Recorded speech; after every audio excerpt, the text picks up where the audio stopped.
I would note that in my remarks, I don't believe I did impugn the motives or character of Senate Democrats. Rather, I focused on three specific issues that I raised before this body for a vote, and the votes that were taken. Votes are different from motives. They are objective actions.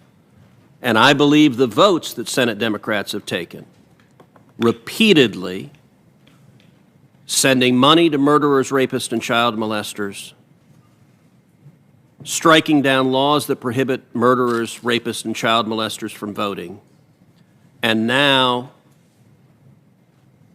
voting for legislation to release from prison early murderers, rapists, and child molesters. I believe those votes are objectively extreme and radical. The only, as best I can recall, the only thing I remotely said about motives was I did acknowledge that President Trump drove Senate Democrats crazy.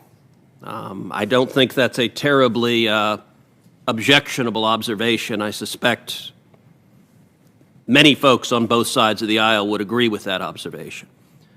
I hope Senate Democrats behave differently, but there is a difference between impugning motives and pointing to clear, objective votes that I promise you, if you were to ask the voters in your states, and even the bluest states here, should we send money to murderers, rapists, and child molesters? Should we strike down laws prohibiting murderers, rapists, and child molesters from voting? And should we release from jail early murderers, rapists, and child molesters? I guarantee you 80% of your constituents in every one of your states would say hell no to all three of those. And so those, I believe, are objectively extreme votes.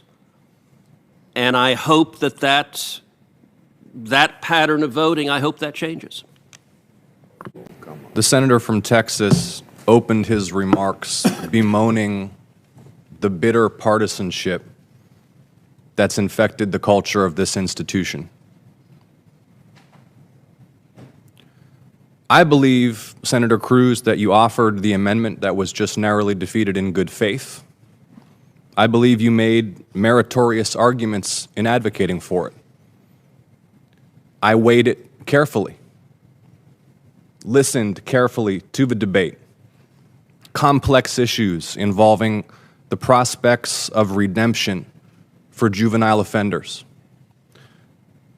and made my decision in good faith. And I want to note the irony that after bemoaning the partisanship and the culture of division and mistrust that's infected this institution, my friend, the senator from Texas, then launched into a partisan diatribe impugning the motives and integrity of his colleagues who came to a different view.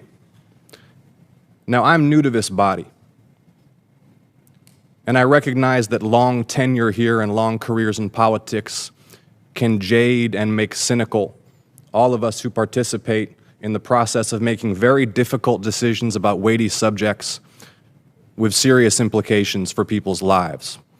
But I hope that as the senator from Texas and I continue to build a relationship, and as we all work together to try to advance the cause of justice in this country, that we can cease to presume the worst motives and partisan intent and recognize that we may come to different views on these issues in good faith.